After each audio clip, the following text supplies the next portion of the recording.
Anyone's life can change in a split second from a catastrophic accident or tragic event.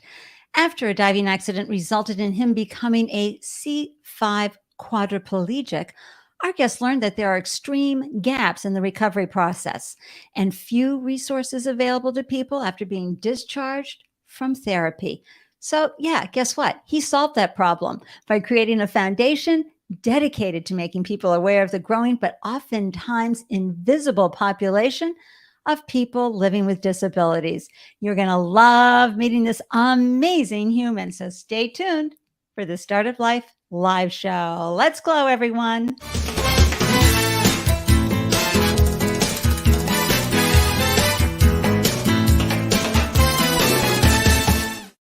Hello and welcome to the Startup Life live show. I'm your host, Ande Lyons, 4 times founder and startup champion to founders around the world. And after raising 4 businesses of my own, I have a pretty good idea of what you're crawling through every single day, the high levels of uncertainty, the disasters that you're walking through, and the good times, those joyful moments like where you feel like, oh my gosh, we nailed it, we did it, we're amazing. And sometimes that can happen in a 60-minute period of time, right? So I am delighted that you carved out time to tune in to the Startup Life live show to up your founder game. You know, when we listen to other founders' stories, we learn so much. And sometimes we get a gem or a golden nugget that we take right back and apply and implement to our own startup. So thank you for carving out the time, because as you do better, that's right, your startup will do better. And for those of you who are tuning in live, I'm waving madly, I'm blowing you kisses from here in Boston, as well as to the replay viewers. So happy you could join us. And podcast listeners, you're amazing. I hope you're doing something fun while you're tuning in. So many podcast listeners are folding laundry, waiting in line to pick up their kids, or traveling somewhere. So I'm so grateful that you're here. If you are tuning in via video, I'd love for you to go ahead and hit the like button. And if you're tuning in from YouTube, be sure to subscribe or click that notification button right there. And that way you'll receive an alert whenever I go live. And to learn more about each guest that I have on the show, please join the meetup group at Startup Life Live. The link is right there. Or you can scan that QR code. And this way you'll get a deep dive on whomever I'm having on the show. And you can see how it relates to your business. And again, grab those nuggets and gems for your startup. Here's some Ande-licious announcements real quickly. As always, that's right, Arlen's Academy. She has everything that you need right there, all the information and advice and insights for launching a successful business. She's amazing and one of the most generous people I know in the startup space. There's a really cool event coming up in October with Jason Calacanis and his new platform called Inside. And it's Meet Our 4 Fund. It's a virtual summit. You can register at meetourfund.com and join over 11,000 founders and learn from top VCs about raising capital and startup growth.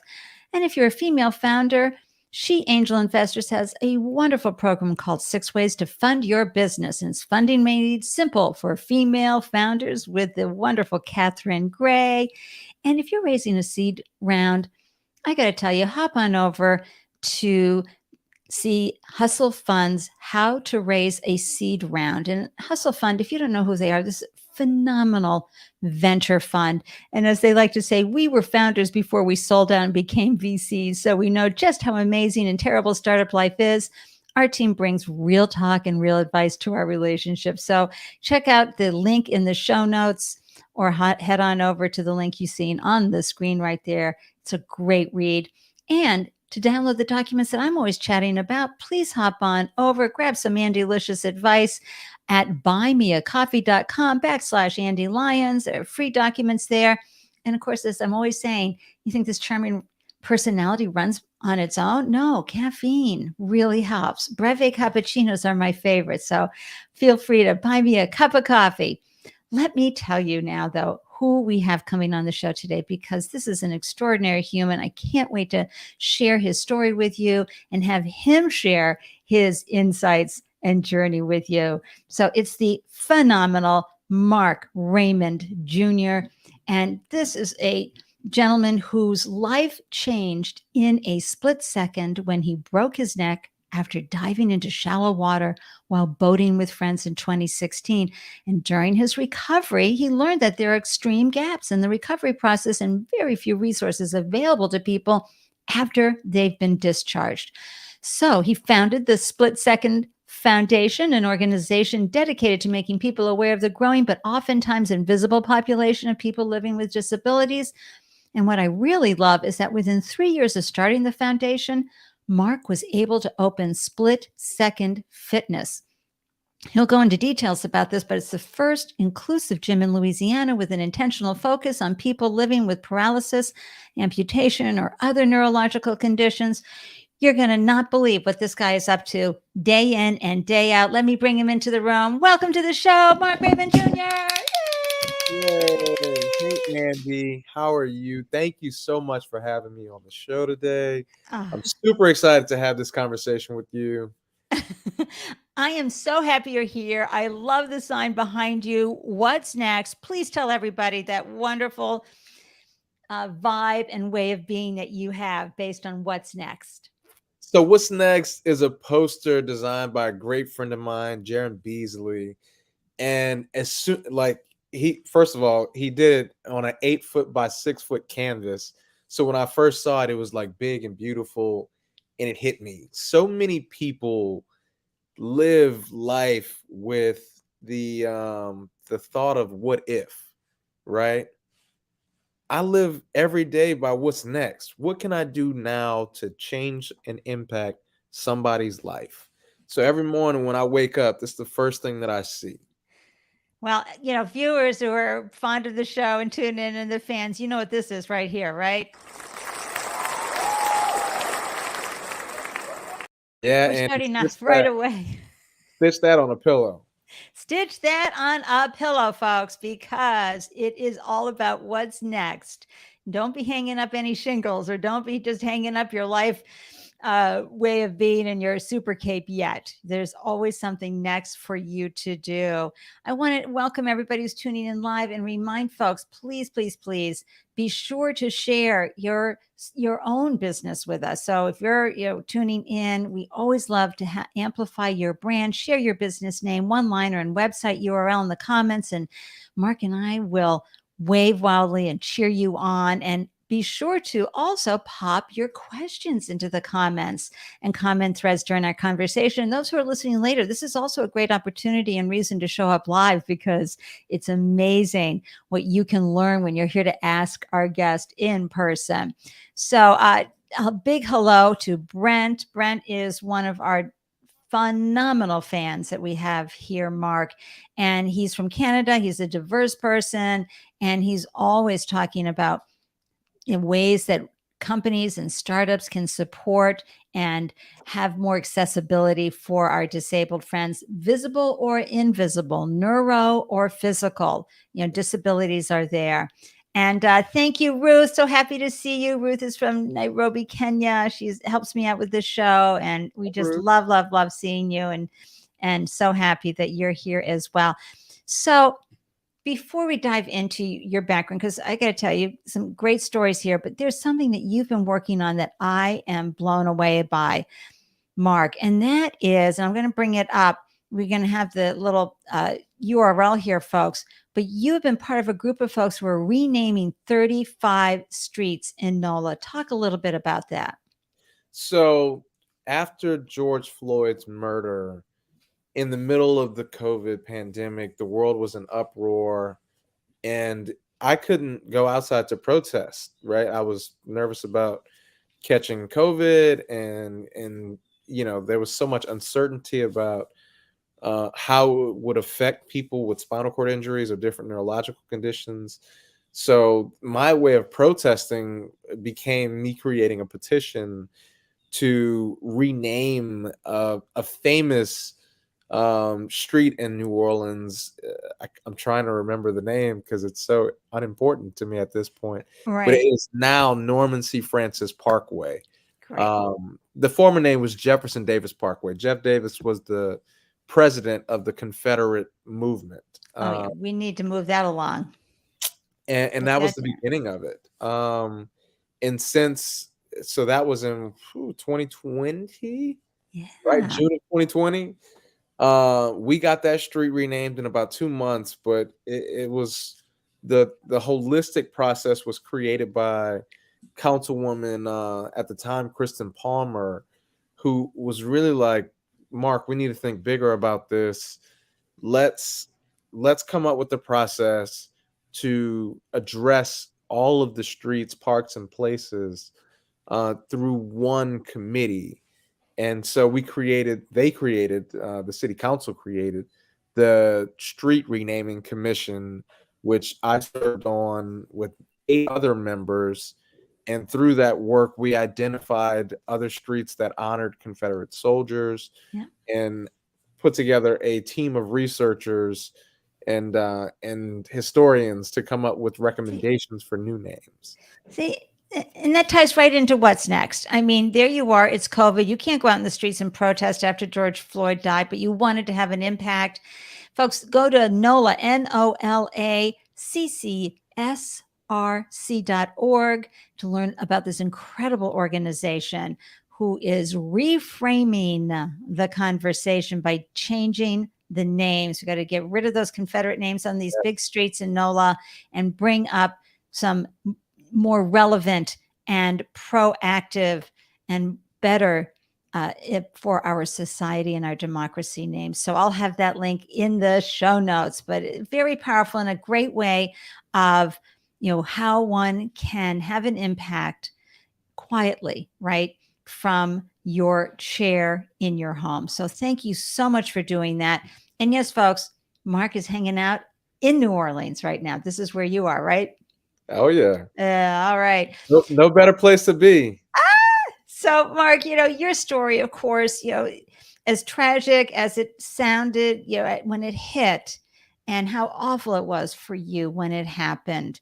Talk about how you came to feel called and compelled to launch a foundation based on your experience. Because, most folks who have been 1 minute thriving, having a good time using all their parts and pieces, when you have something that just boom is definitive and just stops everything and you have to completely rebuild your life from a completely different place and space, after you got through some of the initial grief and understanding that this is going to be a different journey for you as a human, why did you feel like the need to launch a foundation? Andy, I'll tell you, the first year was a struggle. There weren't a lot of resources here, and I felt isolated while simultaneously in grieving a loved one, the loss of yourself, like I was grieving. Every milestone, you're thinking about what you would be doing if that loved one was there, or if if you can go back, blah, blah, blah, right? Right. I had to get out of New Orleans to see the bigger picture. And so I traveled to Sacramento to participate in this program at this location called SCI Fit, SCI-FIT. And these guys were amazing. It was an activity-based space, but really intentionally designed for people with spinal cord injuries to challenge what physical therapists had been taught in school and really push the bounds of what recovery looked like for individuals with spinal cord injury. Right. I found my light there. I mean, and those guys gave it to me. They picked me up every day. They walked me around the room. They were willing to go above and beyond the call of duty to challenge how much my body could recover from this injury from a strength and wellness perspective. And so I inevitably spent about 3 months there before I just, I had to come back home. I was missing the food, but I was talking to them there like, hey, I'm going to start something when I get back home. So Okay, so they lit the light in you, and what they did, from what you're saying, is that they created possibilities. So a lot of times we get caged by so many things, Yep. often called limiting beliefs, right? But when you are physically challenged the way you were now physically challenged, these folks said, yes, but you could do this. And yes, what we've learned and our testing is you can do this. So it was not just in your mindset. It sounded like they were looking at possibilities for you to use your body. Oh yeah. And to your point about limitations, it wasn't just limitations from it was limitations from experience. Yeah. Right? They gave me the experience and the blueprint to challenge what the norms were in my New Orleans culture for recovery and rehab and continuum of care outside of the healthcare system. Wow. And did you, before your accident, were you a leader? Had you had entrepreneurial role models in your life? Were you that kid hustling product in third grade?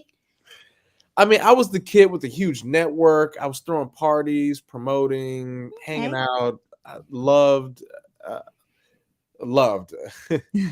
I have a lot of friends and a lot of family.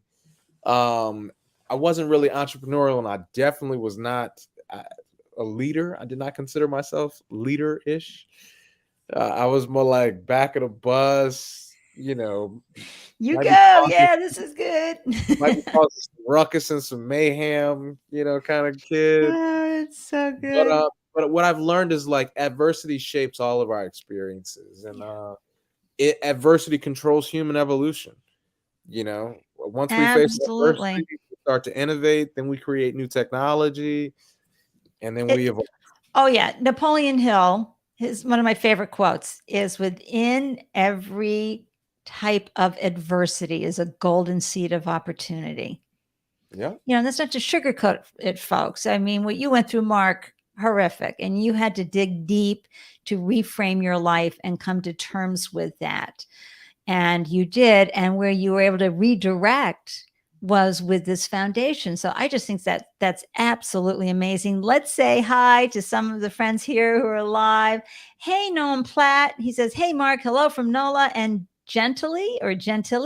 Hey, no, how are you? Yay. And then Jeanette, mother of 5 and an entrepreneur, Isn't that waving from Virginia. Yay. And then Mia Voss. Folks, you know what happens when I have Mia Voss in the room? We got to bring up her wonderful, wonderful podcast, which is, that's right, folks, Shit We Don't Talk About. Go to Shit We Don't Talk About podcast.com. Mia is having the conversations with phenomenal guests and talking about the topics we all really should be chatting about, but we don't. me? Thank I've got you. some topics for you. Exactly. Perfect. So, okay. So it's one thing to say, you know what? I need to change things here in NOLA. I need to change the landscape for people with disabilities. I need to be more of an advocate.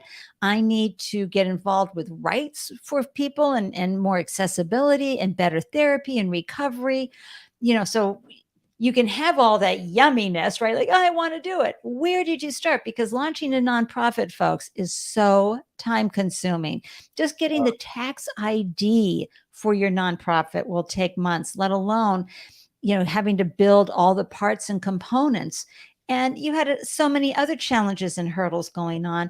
Please tell us, where did you begin? Who did you have your first conversation with after you got back from Sacramento? My first conversation was with Melissa Sawyer, who is the executive director of another nonprofit here, the Youth Empowerment Project. Do a lot of great work with kids here, and have a ton of different programs. She was super experienced. Her advice to me was, "This is a lot of work." I was like, "Well, it can't be that hard. I got a degree in chemistry and physics. I'm trying to figure it out." Oh, wait. You have a degree in chemistry and physics, so you are a serious problem solver. Yeah, I could figure out. If you give me the formula, I could figure out the problem. That's the thing with chemistry and physics, right? It comes with some blueprint formulas, right? Yeah. Yeah. Businesses do not, folks. Anybody's telling you they've got a blueprint for you launching a business, for profit or nonprofit, they are lying. Yeah. Well, what I was good at though was figuring out the variables. And Okay.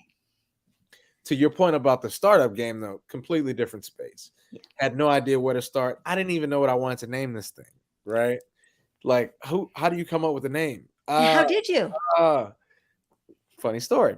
Okay. My best friend, the guy who saved my life, one of the guys who saved my life, his name is Daniel Victory.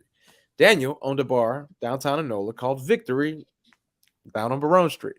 One day, me and Daniel were sitting outside of Victory, and I was telling him about this concept that I had for a nonprofit and the work that I wanted to do.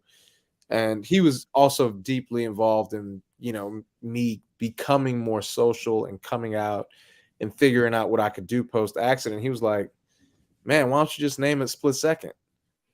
And I looked at him and I was like, "That's it. You're brilliant.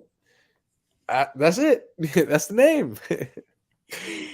And I've been rolling with it ever Oh my since. gosh, folks, if you on the video here, right? You saw Mark's eyes light up just saying the name, and this is years later. This is so important when you name your business. It has to be a name you just really love. And It just hit. He was like, "Dude, your life changed in a split second." And this happens to everybody like every day. right. Do it. For whatever reason, life can change for a split second. I love that. So then, okay. So, and again, with nonprofits, folks, you have to do a bunch of things at once. You have to identify board members. You've got to start looking around for donors to fund it. Talk a little bit about that process with us. You can hire the accountant who's going to go ahead and do the chapter 5, whatever it is, the nonprofit filing with the IRS, all of that, and get your tax ID going. But you still had to do the proper formation for a nonprofit. So what was your next step? So after that bench conversation in December, it took me from December to April to figure out all of those steps and begin those conversations. I had identified a few people in my network that I thought would be good board members, and I wanted to have a diverse board. So my first thought also too was to have a big board because I would have more people who could potentially help donate and raise monies, right? Yeah. So I wanted lawyers, I wanted people in marketing backgrounds, I wanted CPAs, business leaders, people with profiles.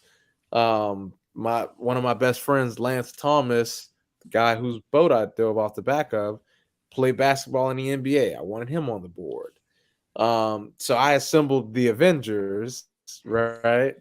From a board perspective, and I hired an attorney to help me put together all the formation documents, the articles of incorporation, putting together the conflict of interest policy, filing all the 501c3 paperwork with the IRS. When you have the right team, it literally does not take that long, and it's not that hard of a process, but it's all about having the right people, right? Right. It took me about 4 months to get to that point, and we were founded officially in April of 2018. That's wonderful. And you brought up a really important point, Mark, which is, folks, the dream team. Mark gave it thought. Who was going to give him a lift, on his board? And you can think about the same thing as a founder. Who is going to give your business a lift as an advisor? An early stage, people who aren't bringing in money, they might be so excited about what you're doing. They could come on as an advisor, as a mentor to the organization. I've done it plenty of times. You can find those folks and that's part of your job, right, Mark? You have to go and say, hey, so-and-so, come and join. This is a great opportunity. You've got to be really excited to get them to see your vision and mission, right? Yeah, I mean, that's the recruitment process. And then, I like to use the Kool-Aid analogy, right? Like you start with giving them a cup of Kool-Aid, right? And then you show them, ask them if they would like to make some of this Kool-Aid, right? And then you give them the recipe, and now they're a part of the Kool-Aid factory. But, so they're getting up every day and helping you out, which is so wonderful. And then how about donors? I know you said you wanted to bring on board of advisors, and in this case, a nonprofit, you have to have board of directors, folks. That's who runs your organization. You're an executive director. You are certainly the owner founder of your nonprofit, but it has a different governance requirement. So how did you, get donors getting involved? Did you have an event, or was it word of mouth? How did that happen?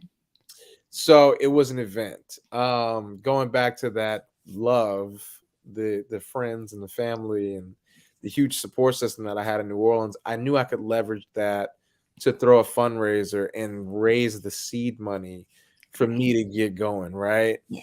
And how appropriate was it that my accident was on the 4th of July, and that was the day that I lost my independence. Yes. We named our first fundraiser Dependence Day to celebrate all of those who are dependent on others for care and for help, to raise money to help us advocate for the creation of this fitness center space that I had envisioned, as well as all of the other advocacy work around accessibility that I was doing. And it was a hugely successful event. We sold tickets for $75. It was my first taste at like trying to get sponsors and food vendors, and we ended up having like a little bit over 200 guests. And I want to say we only spent about $8,000 and we raised $52,000. Whew. Oh my gosh. I have so many things to celebrate. I know that listeners and viewers, you're feeling the same way. Dependence Day, celebrating that. I just can't tell you how much I love that, Mark, because when life happens where you are now physically disabled, you have to shift your entire understanding of what independence means to dependence. And you Right. have to get comfortable with that, right, Mark? You have to get comfortable with being vulnerable with Yeah. that too. And I think there's a like, as human beings, we naturally like pull away from wanting on dependence, right? Like we want to be independent. We want to run around and do whatever we want all the time until Sure. something happens. Right. A hurricane happens or some other tragedy happens, and then we all like bunch in and lean on each other. That's right. And I'm like, so now that's just the way that I promote and support, and everything that I do is about everybody else. And I love that you took the accident and anybody who's had an accident and turned it into Dependence Day celebration. Yay! And you got to have you dipped your whole being into your first like fundraiser and what that felt like. And you had a huge success because it cost you 8,000 and you made 52,000. That is a big wow moment. And I am cheering wildly for that because when you think about that first time, now you're getting press, right? Now the paper's talking about you. Local folks are talking about what you're doing. Now you've got the exposure you need to start recruitment. And before we go into that, though, I just want to say hi, LinkedIn user. I know who you are. You're the no sugarcoating coach. Please let us know your name as well. Thank you for refreshing my browser brain. And she's saying, greetings. I'm a native New Yorker, currently in greater Atlanta area, and I'm enjoying listening to Mark's interview. Coach Toy, yes, no sugarcoating coach, right? We were just talking about that's perfect. And I know, Jeanette, wow, this whole story is so amazing. And Mia, yes, you have to be comfortable with being vulnerable and letting folks do for you. And, folks, this is where, oh, yes. And Ruth is sharing Mark's IG feed. Oh my gosh. It's one of the best things I've ever seen, your Instagram feed. Love it. Something fierce. Mark Raymond Jr., everybody on IG. I try to be honest and available. You are honest, you are available, and you're showing how you're moving through life. And folks, you got to hop on over there just to see Mark after 6 years from his accident, walking with your mom, Mark. That was so beautiful. Tears dripped down my cheeks for sure when I saw that. And what were you using for your legs during that? It was a robot. It's a robotic exoskeleton suit Yeah. called the EXO-NR, EKSONR by Exobionics, a company based out of Northern California. And it's an amazing piece of technology. It's super lightweight, but it's very intuitive. And what a lot of people assume that like I just got in this suit and it walked me. It did not. Okay, That's so what happened? Because that was really cool. so the suit. It requires your um it requires you to do some work, right? Just like walking does. Yeah. You got to lean right, so that your left leg could have enough room to swing through and take that step. Wow. And that's what I had to do. I was focusing every muscle in my body on shifting my hip right so my left leg could go forward, shifting my hip left so my right leg could go forward while maintaining my balance and my posture, keeping my head up high, working that core. I, I mean, it was a full body workout. It, Right? At a gala, at an event to raise money.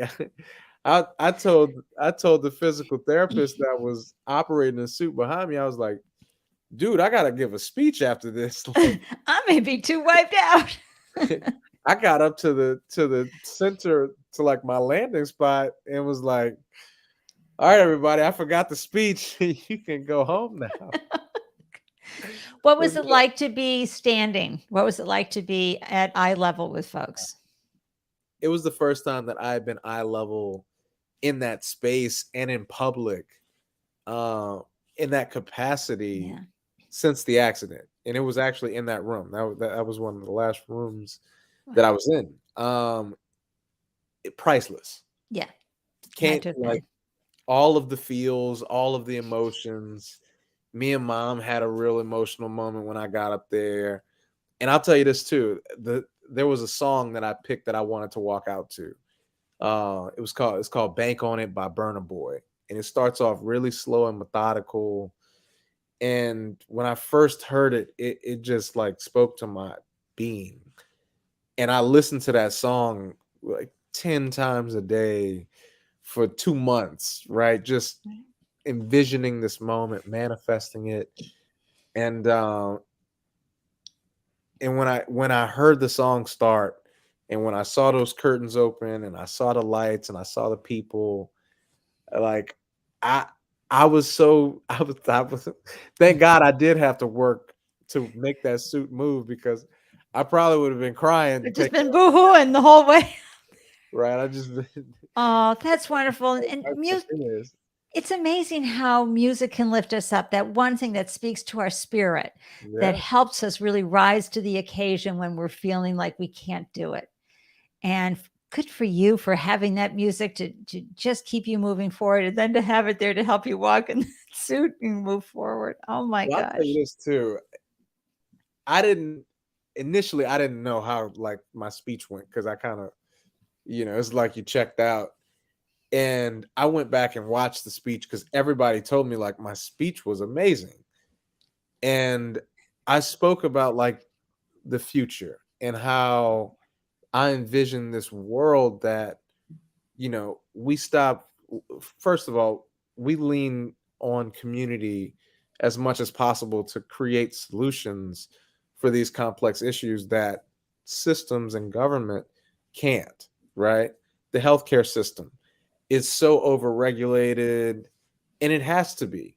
But that's where community organizations like the Second Foundation can come in, create programs, add resources, and make sure that people are getting services that they need and they aren't falling through the gaps. And I just remember parts of that speech, being I was so passionate.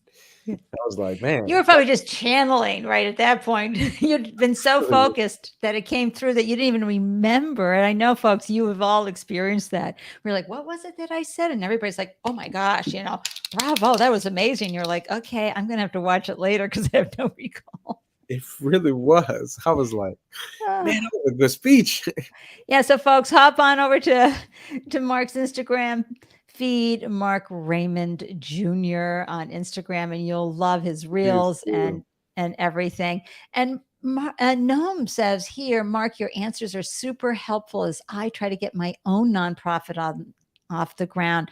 So Noam, be sure to stay in touch. Let us know how you're doing and how we can add wind to your sails. And when you do get it off the ground, make sure you come by again and share the URL so we can cheer you on.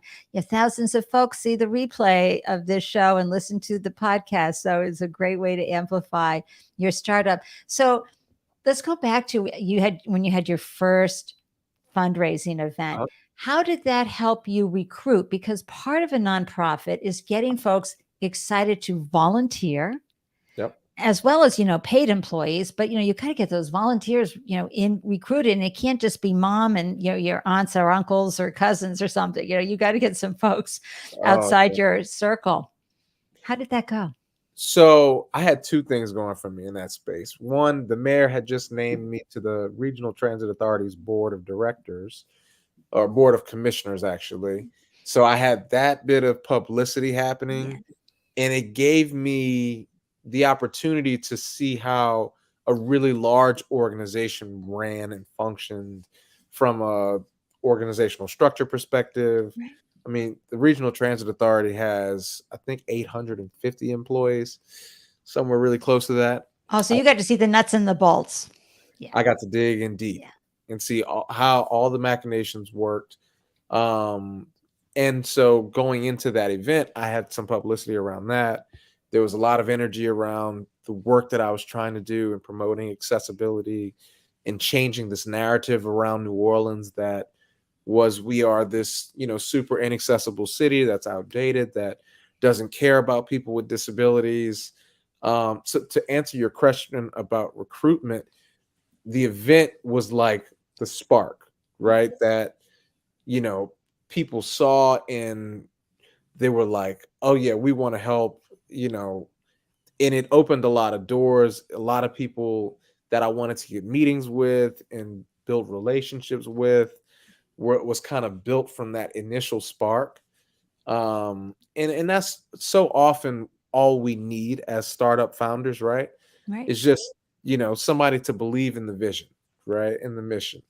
And for me, it was like people were telling me like I had inspired a city just at the first event, right? And I was like, I didn't do anything yet, we don't have a program, we don't have a building, we don't have brick and mortar.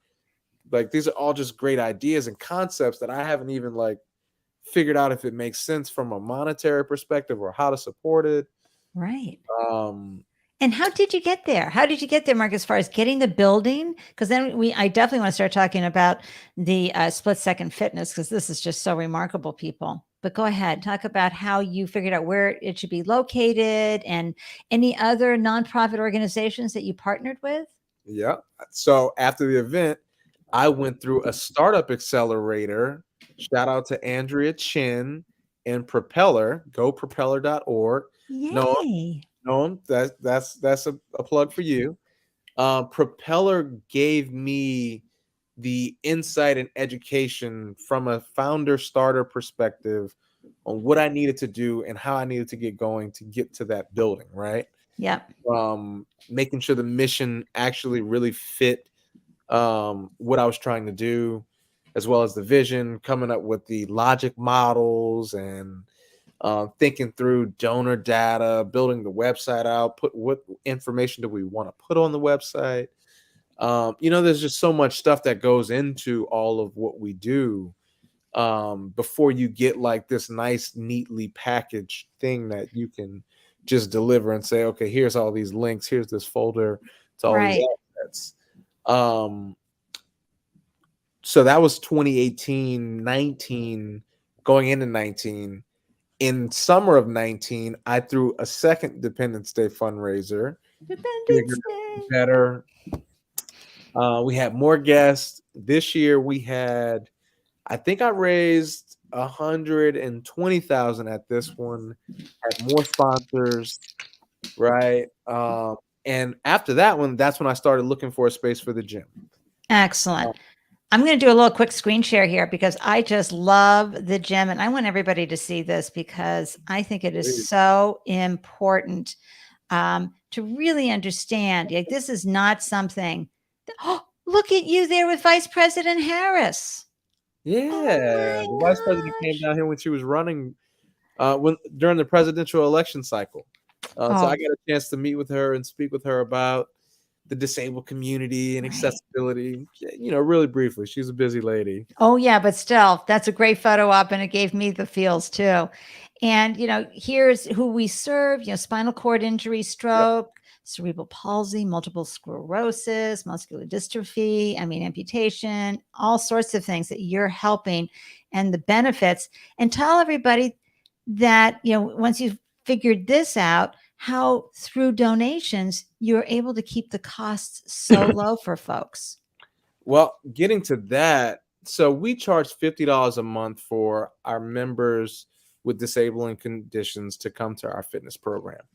With that, they get access to the facilities and 2 one-on-one sessions per week for between an hour and 90 minutes, depending on who it is, um, of exercise, right? The reason that I offer it at such a low cost is because the majority of my clients live on fixed income, be it either Social Yeah. Security and have Medicaid benefits. So they have that $2,000 spending limitation and they can't afford these types of therapies, right? And so everybody's donation goes towards me keeping the cost of that program low. Right. My gala supports the operating expenses of Split Second Fitness and the foundation so that we can keep all of our costs low and impact more lives. Since opening the fitness center, we've impacted and had a little bit over 120 members to date. When did you open the fitness center? In February of 2021. Oh my gosh. So we've That's a only been huge impact. for a year and 6 months, and that's like a direct impact with clients. That's Yeah. not their families and their No. friends that have come by to learn how to help them or to learn how to care for their Sure. loved one, right? And we're developing better ways to collect that impact data, right? Because I think Right. that's super important to donors, to your viewers who, if they click that donate link, right, they want to make sure that that money is going to what we say it's going to. Yeah. So also on that fitness page that you just had on your screen share Yeah. was a 1-year impact report that we published from our first year just to give people, an insight on what we were able to do thanks to those donations. See, that's wonderful. Yeah. As we get more intentional with like collecting that information, we'll have a whole page on the website dedicated completely to that. Good job. Seriously, this is a lot to take on and to build out. And you did a phenomenal job in using word of mouth, organic marketing, by getting the press, by being part of different boards and organizations around town, by getting the word out, and certainly through the IG, Instagram reels, and that form of emotional branding and connecting with people so they can get really excited about your foundation. Do you think you'll be able to scale the Split Second Fitness? Is that something that you'd like to take to other states, other cities? Well, Andy, my plan is to scale Split Second Foundation nationally. Yay. And so so we just also got a grant for $100,000 from Blue Cross Blue Shield. Thank you, Blue Cross Blue Shield. To launch a mental health case management program to basically help reintegrate into individuals like immediately post inpatient therapy into society. And we'll offer a bucket of services from one-on-one mental health sessions to group therapy sessions. We'll do cares packages, help with home renovations, and really be like a quarterback and a guide in helping get people connected to all of those immediate resources that they need to enhance their quality of life immediately, right? Absolutely. If you or a loved one has a stroke, your whole world gets turned upside down immediately, and also depending on how severe the stroke is, right? Right. And for some families, that means the loss of 2 incomes, the loss of the income of the person who had the stroke and that spouse who now has to quit a job to take care of that person. And so like in Louisiana, in most states, there's a lot of different agencies that offer support, but the processes to get that support is so mundane and at times difficult. Yeah, time consuming and just onerous, period. Yeah. So my plan is to take all of these programs and program ideas and spread the love nationally. That's right. And when that happens, and in a split second, when the primary person's life changes, so does everyone around them. A lot of times, people have never been a caregiver before. They don't know what's involved, and they may have a lot of high enthusiasm initially, but then they get worn out quickly, and they don't know how to help because it's unique to that individual. Their mental health is so important. So I think you're calling it split second care. That's going to be the mental health component. Yep, split second cares. See? Oh my gosh, this is wonderful branding. It really, really is. And I'm holding your vision to be national. There's plenty of examples of organizations that have taken an idea, proved it in a city, in a specific location, and then scaled it nationally. And I have no doubt in my mind that you are going to soar with all three of these components, but under that umbrella of the Split Second Foundation. And, because I know that just lights you up whenever you say it, split second fitness, split second cares, all of these facilities and will help folks succeed. And as you said, what happens to so many people with disabilities, both visible and invisible, they become invisible. People sort of put them out of their mind. And that's not going to work either. And as you said earlier too, Mark, we have to get to the point where disability equals innovation. Exactly.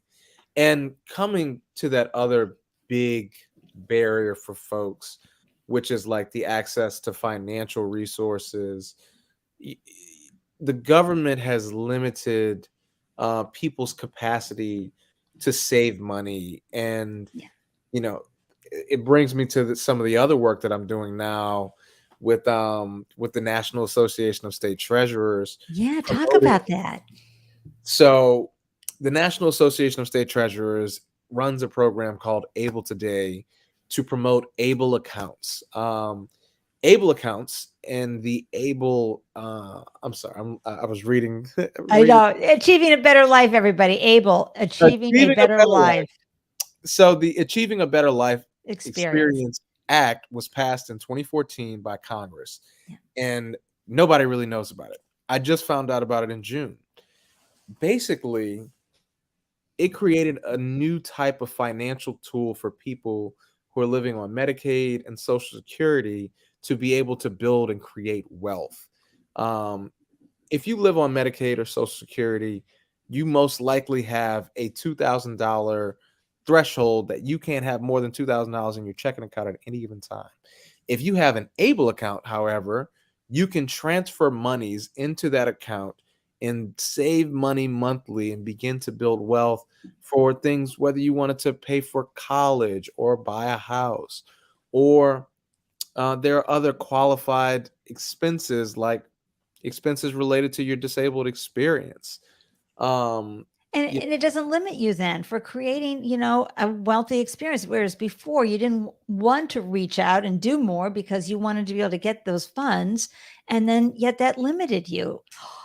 Well, what so many people were also doing was like just spending down the money. Yeah. So they would just go, they had different things that they would just go buy instead of saving it, right? Because they didn't have the capacity to save money. Sure. You're getting $2,000 a month, and you can't, like, if I have $200 left in my checking account and I get another $2,000 and that puts me at $2,200, now I can lose all my benefits. Like, it's just it's a little crazy, but it is a little crazy. So folks, it's ABLE, ABLE today.org, Achieving a Better Life Experience. I'll have the link in the show notes. Thank you for making us aware. I mean, I'm sure plenty of people tuning in were like, say what? ABLE what? Who knew? And this is what we always have to do. It's part of making life better for everyone, right, Mark? Is giving everybody a chance to have a self-sustaining life. And especially for those with disabilities, where they are already, celebrating Dependence Day, but do seek moments where they can be independent and have that delicious feeling like they did something that was on their own. Exactly. Oh, I Financial literacy is an important conversation happening, I think, around the country and the world It too. sure is. We had Ruby Joy. Everybody remember Ruby Joy? She teaches families financial literacy, and she's phenomenal. She had a split second moment in her life. PhD, therapist, working hard for years, car accident, brain trauma. She had to learn how to speak. She had to figure things out. And as she said on the show, it was just a year ago today, I think, too, when she was on the show, Mark. She talked about how and told everybody, look, it is going to take me a while to finish my sentences. Just practice patience. It was great. It's important, you know. I've seen so many clients now with traumatic brain injury, and I know it's frustrating for her at times. Yeah. And going through that process of recovery too. But yeah, amazing work she's doing. That's right, Jeanette. And Ruby's down in your neck of the woods too. She says, I love Ruby. She is amazing. She has these great cards. She's just phenomenal in how she's moving and grooving in life. And Brent wants to know how the startup world can support you. How diverse is Split Second? And how can we support you? Well, Split Second is super diverse. My staff is super diverse as I am a mixed person. Right. But no, I want to say right now our population is probably 70% Black because we or 70% minority. Let me say that. It's so hard to put people in buckets of Black and white for me. That's right. You've There's got so many- women, you've got people of color, you've got some members of the LGBTQ plus community. You certainly Yeah. have got disabled covered. all of that. You got all the check marks happening there. We are DEI. We got wheels, no wheels. We got prosthetics. We got brown, clear, purple people. We might have some aliens. Yeah. Just come by. You'll People who love it. identify as alien. Absolutely. I love that. Can we talk about your upcoming gala? Because this is so exciting. Folks, look at this lovely piece of artwork right here. Save the date 10/22/22, second annual Show of Love Gala, supported by so many wonderful sponsors, as you can see here, supporting the Split Second Foundation. Yeah. Talk about what was the first annual like? Was that when you walked down? Yeah, the first annual was when I walked out in the robotic suit and everybody was like, right. So this one, oh my How God. do you top that? That's the magic question. I'll tell you how. This year we are raffling off a car, thanks to Premier Honda for being a partner on that. We're raffling off a 2022 Honda Accord, ladies and gentlemen. It's going to be amazing. If you can't attend the event, and to all the viewers around the country, you can purchase a raffle ticket, and if you win the car, we'll figure out how to get you the car. I love that. They'll figure it out. Raffle tickets are $25. We also have a lovely silent auction full of experiences, hotel stays for all of my folks that are listening around the world. Yes. If you want to come visit New Orleans, you might want to look at one of these hotel packages. 100%. But let's talk about Show of Love, right? Yeah. Love is a verb, and that is the theme of this event. Everything that Split Second Foundation has done has been out of love for the community, love for people who have so often been forgotten about, and figuring out ways that we could support them by creating programs like CARES, right? The end of CARES, the logo in CARES is literally a heart, right? Everything that we do is this burden of love, and that's what we plan to showcase at this event. We're going to have another exoskeleton demo this year.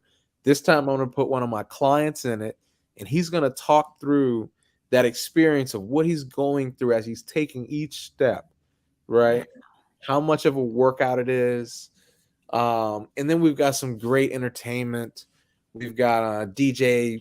I can't even call him DJ, but Manny Fresh, the famous Manny Fresh, who's going to close us out. We got Big Sam's Funky Nation, famous New Orleans band, and a personal friend, also famous, DJ Rockaway. Woo! So we got some great entertainment. Oh my God, we have so much food. We have so much. I would hope so. I worked in restaurants in college and built a lot of relationships there. So we've got like 14 restaurant partners who are going to provide a taste of New Orleans. So that part is going to be amazing. We've got Uh, alcohol provided by Sazerac. Sazerac is a national alcohol company. They own a ton of different brands, so they're providing the alcohol. They're also based here.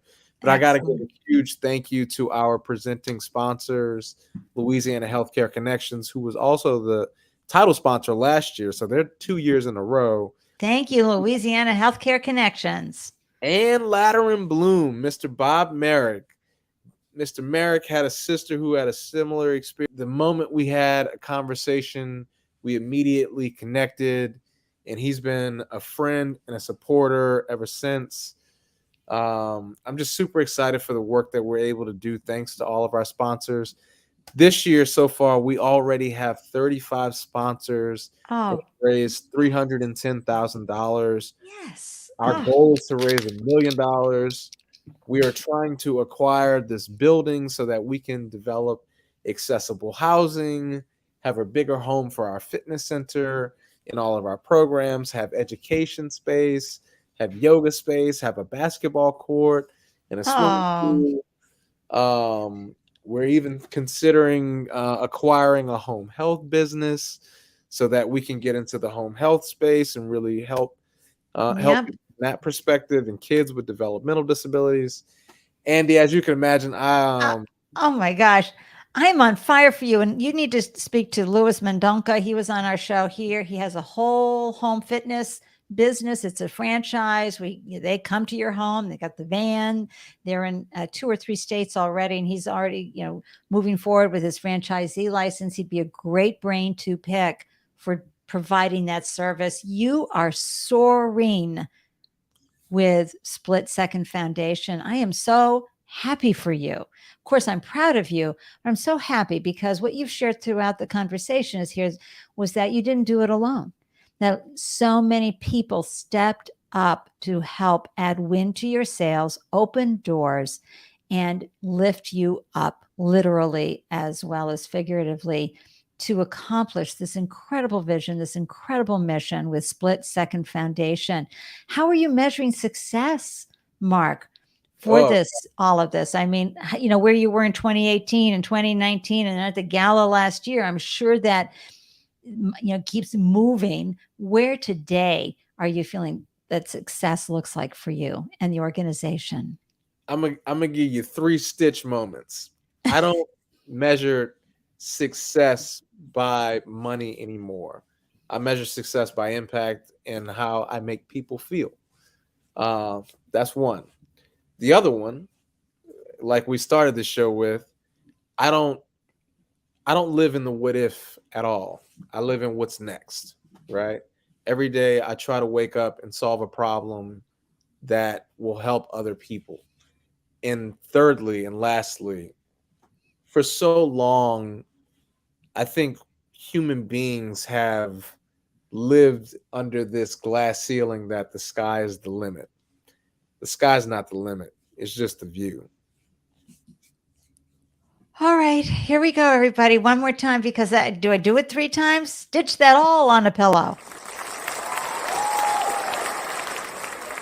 We're gonna need 3 pillows, Andy. Oh, we're gonna need 3 pillows, and then of course I'm having one of these right now. A real Andy-licious moment. And It's why do you about think that? Why do you say that the sky is the limit and it isn't? It's the view. Talk a little bit about that. because right now the ISS is circling around the planet with people looking down, right? We're thinking bigger. You got folks like Elon Musk trying to figure out how to get us to Mars and build colonies. But so often we still hear, people in speeches with the sky's the limit. And I Yeah. just like, no, it's not No, anymore. no, We it can go isn't. way further than that. And Way further. And, and sometimes when these really adverse moments happen to us, we don't realize what we're capable of. And I know founders, you know that about yourselves right now. And what you've learned about yourself, you had no idea you were capable of. And so, which leads me, Mark, two questions, because you've been very inspirational for us, but how do you inspire yourself? How do you motivate yourself when the days are tough and the days are dark, both physically for you as well as with your foundation? Because I'm sure you've come up against some hairy days that were not fun and gave you concern. How did you shift out of an oh no, why bother mindset and into where you are sharing it with us today? It started with research. I would do a lot of, with my science background, I was looking at stem cell research and all of the different research projects going on around the world. There used to be 2 breakthroughs a year. Now there's like 2 a week. So, I have so much hope for future treatments. And that was what what used to get me out of it. What gets Right. me out now, all I got to do is go to the gym. All I got to do is go to the fitness center, and somebody's going to be like, "Thank you, Mark. This is amazing." Or, seeing other people working out, Right. really like, man, Just like, you just have to get up and look around yourself and go, wait, I helped create this, I you got no know. reason to be down. And listen, I know anybody listening here, you are going to remember Dependence Day for the rest of your life and to Right. celebrate that, and Americans are very guilty of being too independent. And we need, lots of folks who live in other countries are so happy to sometimes go back after they've been here for school, work, whatever, because they feel that dependence on their community where they're from. And we need to have more of that here. We see it during emergencies, but we need to have it as a daily practice. Yep. And that's what you're doing too at Split Second Foundation. You're celebrating the fact that we need to be dependent on each other in life. And you've done a great job at creating community through that initiative. How has entrepreneurship served you, both personally and professionally? I mean, this is something you certainly, have cheered folks on. You're a great connector and all of that. But now you're in this whole nother role, and you have had to figure out very difficult steps with this journey of raising a nonprofit. What are your thoughts around how this journey has served you? I feel like I've learned my purpose in it. Once it's kind of like jumping off the cliff and hoping you'll fly, right? And it was that, and every day I feel like I'm soaring. People come to me for advice about starting different companies, or and I have different companies that I've started, a consulting company. I have hospitality plans, I have hotel plans, I have restaurant plans. So it just Oh my opens, gosh. so many other doors. New Orleans is a tourist-based city. How can I leverage tourism for the disabled community and Sure. really provide that a better experience? New Orleans is also a destination for healthcare. So where are my people staying when they come here for, it's just it's like the Oh, idea, it's like a millipede that oh, keeps growing. I don't know how you fall asleep. I don't. There's so much like, oh, I could be doing this. But you've had to practice taking that, moving forward one real roll at a time, right? Exactly. Just One keep one cycle. one Cycle cycle at a moves. time. That's so important. And you've been wonderful to share how we can help you. So folks, go to splitsecondfoundation.org, donate to the gala, $25, buy a bunch of raffles.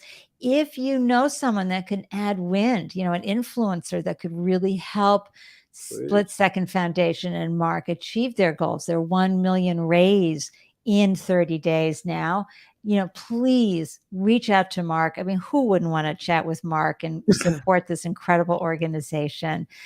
You have opened our eyes, our hearts, our minds, our bodies to so much goodness today, Mark, through your story, through sharing how you have built this wonderful nonprofit. Any last words for the community before I pop you in the green room? The key to success is perseverance through adversity. Yeah. And I'm just grateful that I experienced the adversity that I did when I did. I think holistically, the problems that I'm trying to solve aren't just for disability, it's for aging. We're all going to get old. We're all going to go through something, and we're all going to perish. That's a part of this cycle of life. And I'm hopeful that the legacy that I'm leaving behind now will be a legacy of impact on people around the world. And I'm grateful that I get to speak with people like you and share my story and be a light in a world that feels so often dark Yes. and disconnected and And not lonely and and lonely. isolated. Yes. And I think, participating with this organization and, considering bringing it to your city, folks. Okay. Because Mark has expansion plans there. If this is something that you think would be your city is ready for, you could be that person, the executive director, whatever that looks like, to bring it to your city. Be sure to reach out to Mark, and how to reach out to him will be in the show notes. Okay. But share your email right now with folks. My email is mark@splitsecondfoundation.org. Perfect. Please reach out to me today. Well, I know I can't wait to come down to NOLA and hug you in real life. I call it hurling, hugging in real life. Well, I got a great weekend that you can potentially come for. Well, I'm going to be buying some raffles and hoping and putting bids in on some experiences. That's what There I'll you be go. looking to do, Mark. Please, I'm going to pop you in the green room. Please stick around so I can give you a virtual hug. But I do need to wrap up the show right now. Thank you so much for sharing your journey with the Startup Life Live community today. Thank you all for having me. Enjoy your day. Thank you. Such pure joy. I don't know about you. I had so many goosebump moments, and of course, Ditch That on a Pillow moments, because Mark really delivered. But his insights, and especially the one around community folks, ways that we can be dependent on each other. That is not a bad word. That is a very good word and a great space and place to be. All right. So let me chat with you about who's coming up next on the Startup Life Live show this Friday.